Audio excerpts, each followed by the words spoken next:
Jamani nyie mlioko YouTube hapo msisahau kusubscribe msisahau kabisa kama ni mara yako ya kwanza. Tugeukie katika michezo na burudani, habari za michezo zilizopewa uzito kwenye magazeti ya Jumamosi ya leo, right? Nikilianza na gazeti la Habari Leo.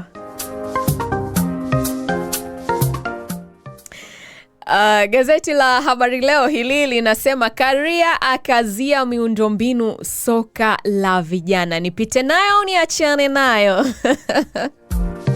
Lazima nipite nayo. Leo niko na magazeti machache ya michezo. Kwa hiyo hapa nahakikisha kila habari ya michezo napita nayo kwa mapana na marefu. Come closer.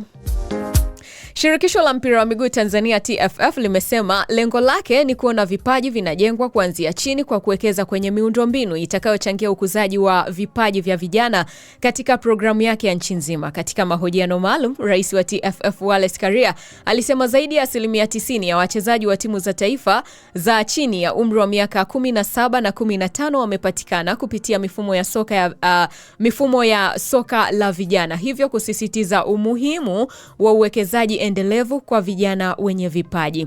Zaidi ya 90% ya wachezaji wetu wamepitia timu za vijana.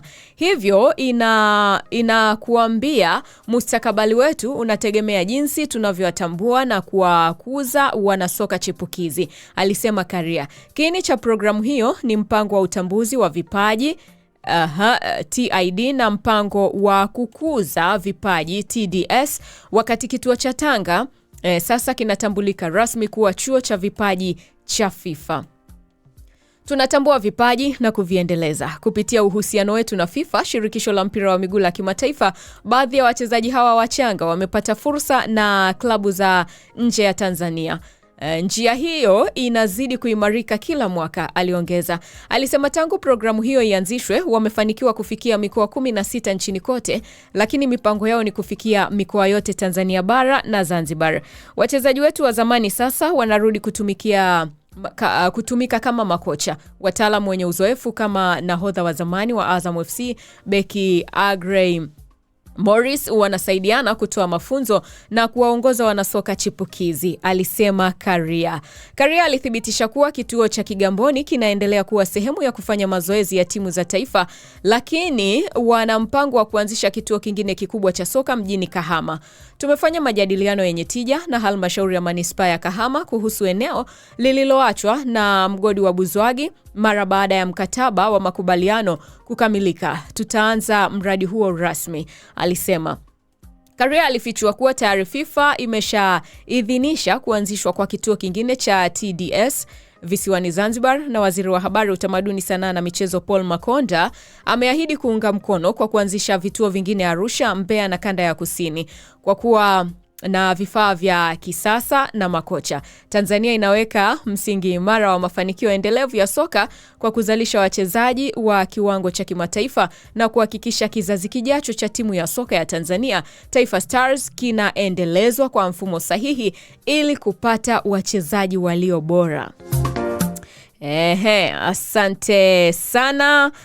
Huyu anaitwa Kindness anasema wasikilizaji hawajui kuwa una njaa inakuuma da.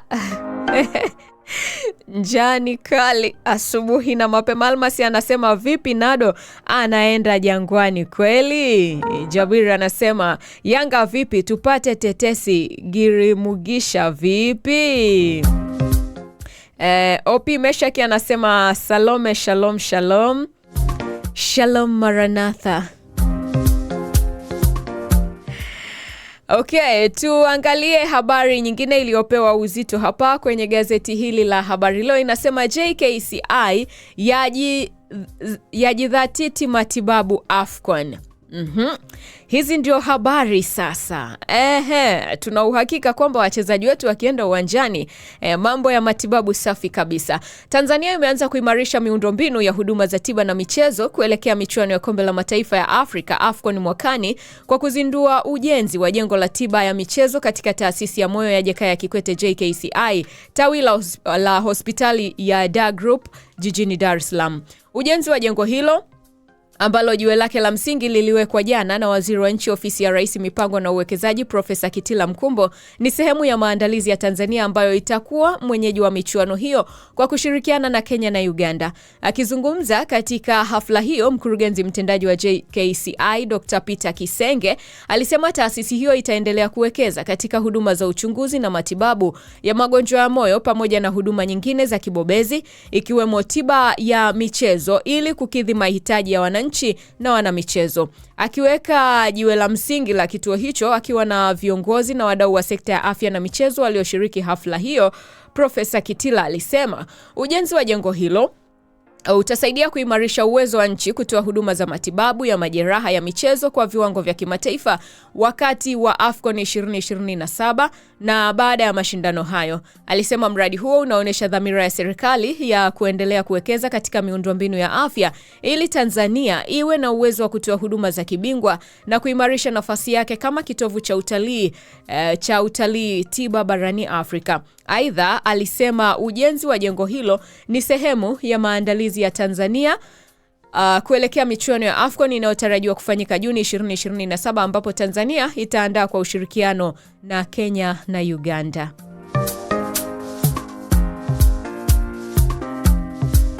Habari nyingine iliyopewa uzito kwenye gazeti hili la Habari Leo inasema serikali yagharamia wanariadha madola. Ni habari inayoendelea ukurasa wa 23. Romario ataka Ancelotti atimuliwe. Habari inaendelea ukurasa wa 22. Habari nyingine hapa inasema Deschamps awapongeza wachezaji Morocco. Habari hii ni kutoka pale New York, Marekani. Leo nimesema siachi habari yoyote. Kocha mkuu wa Ufaransa Didier Deschamps ameipongeza Morocco baada ya kuifunga mabao 2-0 katika mchezo wa robo finali ya kombe la dunia.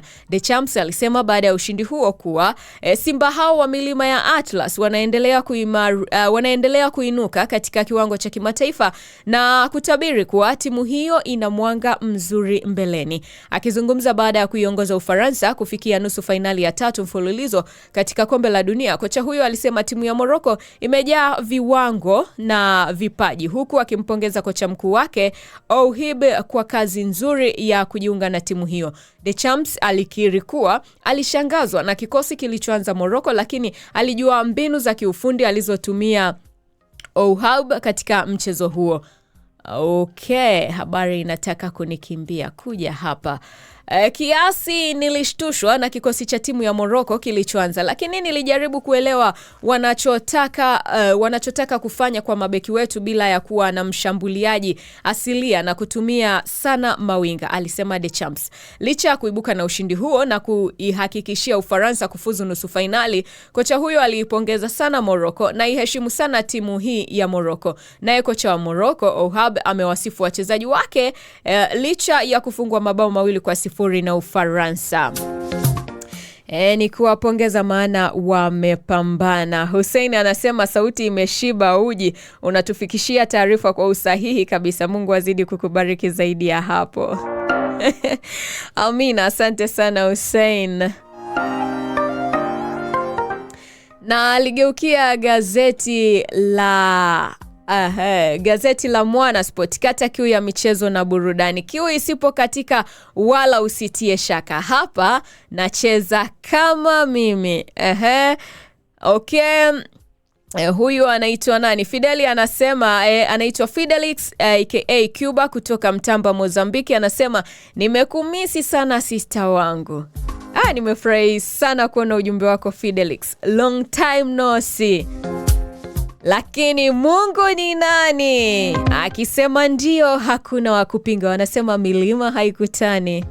Lakini Mbanasi Radio na Tanganyika Productions inatukutanisha tena. Gazeti la Mwana Sport kata kiu ya michezo na burudani, habari kubwa inasema Yanga yavuta kiungo Dar es Salaam. Wakubaliana kila kitu, apewa ofa nono. Habari inaendelea ukurasa wa 5. Mataji 5 ya ligi kuu mfululizo iliyoshinda Yanga, jumla ikiwa nayo 32. Modewich aja na mapya Simba, timu kuingia mzigoni yapewa Singida. Habari kamili inaendelea ukurasa wa pili. Paulo anasema kutoka Mbinga Tanzania, asante sana kutoka pale Mbinga. Hussein anasema malizia jina la mwisho kibendera. Messi Mbappe kama pacha. Kylian Mbappe ameiongoza Ufaransa kutinga hatua ya nusu fainali ya kombe la dunia baada ya kufunga bao katika ushindi wa mabao 2-0. Habari inaendelea ukurasa wa 7. Bruno amekumbana na matusi kisa CR7. Cristiano Ronaldo. FIFA World Cup leo Jumamosi, Norway watacheza na England saa 5:55 usiku pale Hard Rock. Ni habari ambazo zimepewa uzito ukurasa wa mbele kwenye gazeti la Mwanasport. Kata kiu ya michezo na burudani. Stephen anasema Yanga bingwa tena. Okay, asante sana Steven. Anasema Yanga bingwa tena. Simba mnasemaje hapo wana Simba? Njoni jamani wana Simba, msiniache peke yangu. Idi Shabani anasema vipi dada, ulipotea sana dada, na kupata nikiwa Kenya. Nimerejea nikiwa salama kabisa Idi. Nimefurahi sana kuona ujumbe wako. Hakikisha una subscribe hapo jamani, wapendwa wangu. Hakikisheni mna subscribe, msije tusije tukapotezana tena. Tuwe pamoja kwa umoja. Temba Zwane yeye anacheka tu. Okay.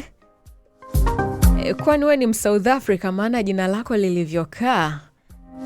Gazeti la Wamachinga Sport ukurasa wa nyuma hili linasema Simba Singida Black Stars kundi B Kagame Cup 2026. Ni habari nyingine ambayo imepewa uzito hapa. Barcelona yafungua mazungumzo na Dortmund kuhusu Adeyemi. Barcelona wamefungua mazungumzo na Borussia Dortmund kuhusu kusainiwa kwa winga wa Ujerumani Karim Adeyemi mwenye umri wa miaka 24 na kuibua maswali zaidi kuhusu nafasi ya mshambuliaji wa Uingereza Marcus Rashford mwenye umri wa miaka 28 kurudi Nou Camp baada ya mkopo wake. Habari inaendelea kwenye gazeti hili la Wamachinga, sauti ya wanyonge. Haruna anasema Aluna Majani anasema unajua hao Hispania wameakanyaga na kupata kutoka Ukerewe. Asante sana kutoka pale Ukerewe. Shukurani sana. Ombeni mnyama jamani, leo sija kuona msichana wangu Enjo Oscar, njoni tusalimiane. Titus Danga anasema ubingwa upi mwisho wa msimu na kikombe kimoja, sisi tuna viwili, sasa nani bingwa? Hii mijadala mimi ndio huwa naipenda wakianza kubishana mashabiki. Hussein anasema msimu ujao Simba tunachukua makombe yote. Usiwe mpweke, tuko wengi. Asante sana. Kingman anamjibu Aluna Majani, anamwambia hiyo ni radio gani? Hii ni Imba Nasi Online Radio. Imba Nasi Online Radio 24/7 tuko hewani. Tunapatikana Dodoma Tanzania, mjini kati hapa Eriasi. Okay, tumalizie na hii habari kutoka kwenye gazeti la Wamachinga.